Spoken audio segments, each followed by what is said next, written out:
Halo teman-teman, selamat datang di channel Singkat Padat. Di video part kedua ini, Mimin akan melanjutkan cerita dari series The Hua Lord Suiying. Setelah cerita kemarin sampai dengan Suiying berhasil menyelesaikan misi dari Tuan Xian yang membuat ayah Suiying diberikan keringanan hukum. Dan cerita dari series The Hua Lord Suiying berlanjut dengan Suiying yang berjuang keras menyelesaikan misi dari Tuan Xian setiap harinya untuk bisa mengumpulkan banyak poin sekaligus melatih kemampuan bertarungnya. Sampai 6 tahun telah berlalu, Suiying semakin kuat dengan kemampuan bertarungnya, dan di saat ini juga adiknya Suiying yaitu Qingxing sudah tumbuh semakin dewasa. Kemudian setelah berlatih, Suiying pergi ke tempat Tuan Xian untuk menerima misi darinya. Dan kali ini Suiying mendapatkan misi yang memiliki tingkat kesulitan lebih tinggi dari biasanya, yaitu tingkatan bronze, karena biasanya Suiying hanya mendapatkan misi tingkatan bawah yaitu iron. Di misi kali ini, Suiying akan bekerja sebagai anggota tim untuk menyelidiki sebuah kerajaan di kota Kutai yang dipimpin oleh Lu Huailu. Karena Tuan Xian mendapatkan kabar kalau kerajaan tersebut menganut ajaran sesat pemuja roh jahat. Jadi Suiying bersama timnya diberikan tugas untuk mencari tahu kebenaran tersebut. Dan jika informasi itu benar, Suiying bersama anggota tim harus menghentikannya. Setelah itu pun Suiying menjalankan misi bersama timnya yang beranggotakan 5 orang termasuk Suiying sendiri. Di antaranya ada seorang pria besar berambut putih bernama Tang yang menjadi pemimpin pada misi ini. Selanjutnya ada pria bangsawan dari keluarga Xi sekaligus merupakan keponakan dari Tuan Xian bernama Byron. Namun orang ini memiliki sikap yang sangat menyebalkan, bahkan Tuan Xian tidak terlalu menyukainya. Anggota selanjutnya ada pria bernama Liang. Ia ini merupakan pengawal pribadi Byron. Dan yang terakhir ada seorang wanita bernama Jingku, merupakan seorang master sihir. Namun ia tidak berada di kapal, melainkan terbang di atas udara untuk mencari informasi dari kerajaan Lu Huailu.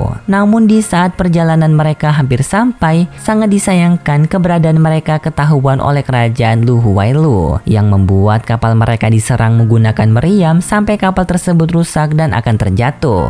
Suiying bersama yang lain segera terjun dari atas udara untuk menyelamatkan diri. Namun di saat mereka sudah mendarat, Suiying terpisah bersama yang lain dan ia sempat berhadapan dengan salah satu anak buah dari Lu Huailu. Untungnya Liang datang membantu Suiying yang membuat anak buah dari Lu Huailu pergi menghilang. Selanjutnya, Suiying bersama Liang pergi berjalan untuk mencari anggota yang lain sampai menemukan Jingku yang sedang dikepung oleh prajurit Lu Huailu. Suiying pun dengan segera menolong Jingku dengan menghajar mereka sampai mereka kabur ketakutan. Namun di saat pertarungan tadi, ternyata lengan Jingku terkena busur panah yang mengandung racun. Suiying pun dengan segera menghisap racun tersebut keluar dari lengan Jingku yang membuat kondisi Jingku mulai membaik. Di saat yang bersamaan Byron dan Tang muncul, kelompok mereka pun akhirnya kembali lengkap. Di malam ini mereka semua memutuskan untuk beristirahat agar Jingku bisa memulihkan tubuhnya. Pada keesokan harinya kondisi Jingku sudah sembuh total dan mereka semua memutuskan untuk melanjutkan misi mereka pergi ke kerajaan Lu Huailu.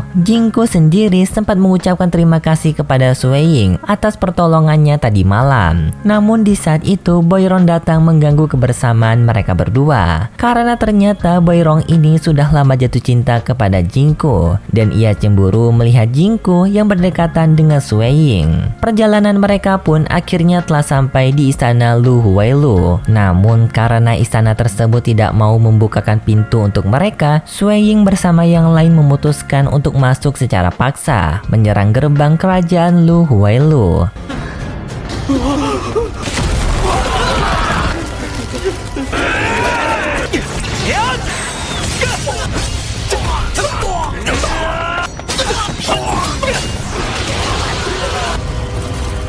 Penerobosan mereka pun berjalan dengan mulus. Semua prajurit dari Lu Huailu berhasil mereka kalahkan. Selanjutnya mereka memasuki istana. Namun sangat anehnya di dalam sana tidak ada satupun penjaga. Suiying bersama yang lain mulai curiga kalau istana ini telah dipasang jebakan. Byron yang berpikir dengan akal pendeknya tidak memiliki pendapat yang sama dan justru ia menerobos masuk melewati lorong tanpa berpikir panjang yang membuat jebakan istana aktif untuk Untungnya Liang maju menarik Boirong ke belakang untuk menyelamatkan Boirong, sedangkan dirinya harus menahan serangan petir menggunakan kekuatannya. Namun bukannya Boirong berterima kasih kepada Liang, ia justru meminta lebih kepada Liang untuk melindungi senjatanya, dan ia tidak memiliki rasa bersalah sedikit pun. Jingku yang melihat situasi ini menyadari kalau jebakan petir tersebut berasal dari gulungan tingkat tinggi yang berada di ujung lorong. Jadi untuk menghentikan jebakan petir, mereka harus menyingkirkan gulungan itu. Lalu Sui Ying menyampaikan kalau ia akan maju ke depan menyingkirkan gulungan tersebut, dan Sui Ying meminta kepada Jingku untuk melindungi dirinya. Selanjutnya Sui Ying langsung menerobos maju ke depan, melewati jebakan petir untuk bisa sampai ke seberang, dan setelah sampai Sui Ying menyingkirkan gulungan itu membuat jebakan petir berhenti.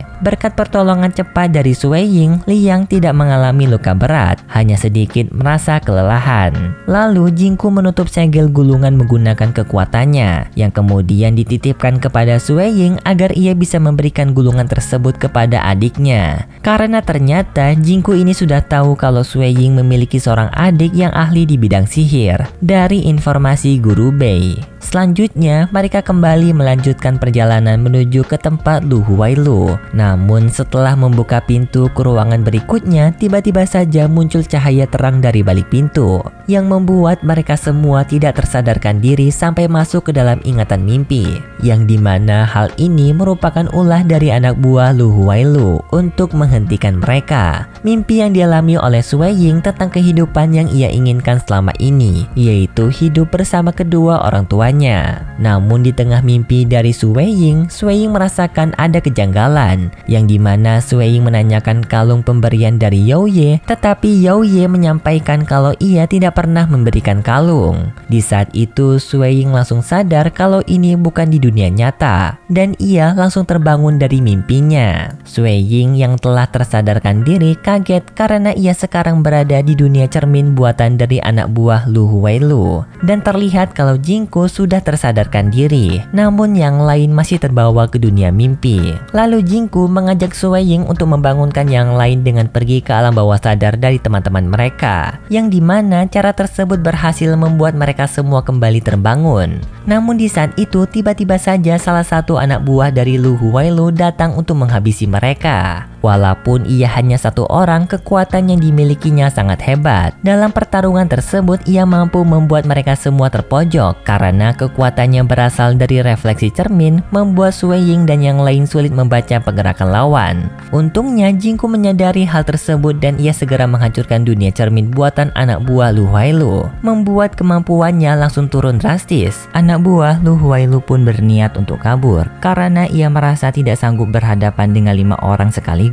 Tetapi dirinya tidak mau pergi dengan tangan kosong, yang dimana ia ingin membunuh Boirong menggunakan serangan jarum es. Namun Liang justru melindungi Boirong dengan menggunakan tubuhnya sebagai perisai, yang membuat Liang terluka parah karena jarum tersebut menembus tubuh Liang. Dan setelah itu anak buah Lu Huailu kabur dari sana. Jingku langsung menghampiri Liang untuk memberikan pertolongan. Di saat kondisi Liang yang sudah sangat sekarat, Boirong sempat-sempatnya menyuruh Jingku untuk berhenti mengobati Liang agar bisa menyembuhkan luka ringannya. Tang yang sudah sangat muak dengan sikap kurang ajar dari Boirong memberikan pelajaran. Tetapi Jingku menyampaikan kabar buruk kalau luka yang dialami oleh Liang sudah sangat parah, bahkan dirinya tidak mampu mengobati luka Liang. Liang pun memberikan permintaan terakhirnya kepada mereka, yaitu ia menitipkan pesan kepada mereka agar bisa disampaikan kepada keluarga Si, merupakan keluarga besar Boirong. Pesan tersebut berisikan untuk meminta keluarga Si menjaga putrinya dengan sebaik-baiknya, karena tugas Liang melindungi Boirong sudah ia lakukan dengan sangat baik, sampai mengorbankan dirinya untuk Boirong.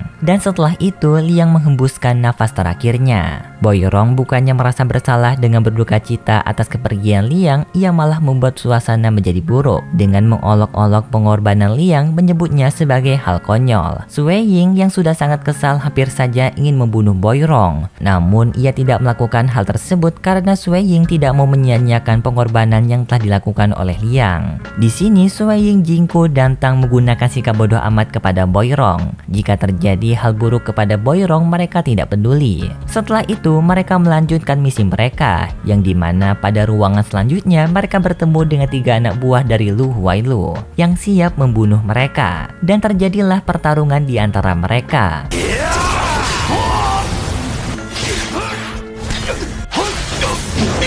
Namun di tengah pertarungan tersebut, tiba-tiba saja 2 anak buah dari Lu Huailu kesakitan dengan sendirinya, dan jiwa mereka keluar terhisap masuk ke dalam ruangan selanjutnya yang merupakan tempat dari Lu Huailu, dan sekarang hanya tersisa 1 musuh. Sui Ying pun meminta untuk membiarkan dirinya melawan sendirian dari anak buah terakhir tersebut, yang dimana pada pertarungan mereka Sui Ying berhasil mengalahkannya. Di ruangan selanjutnya yang merupakan ruangan terakhir, mereka akhirnya bertemu dengan Lu Huailu, dan ternyata benar Lu Huailu ini melakukan ajaran sesat kepada dewa iblis yang bernama Chongpen. Di sana Tang mengenal dewa iblis tersebut karena dulu ia pernah bertarung melawannya. Lalu Tang melawan Chongpen sendirian sebagai balas dendam atas pertarungan dahulu. Namun sangat disayangkan Tang terpukul mundur akibat serangan dari Chongpen yang memiliki kekuatan dahsyat. Mereka pun harus mencari cara lain untuk mengalahkan Chongpen. Namun setelah pertarungan tadi melawan Tang, Chongpen teringat sedikit tentang Tang, yang dimana waktu dulu ia pertama kali bertemu dengan Tang waktu pertempuran di benteng bulan dingin.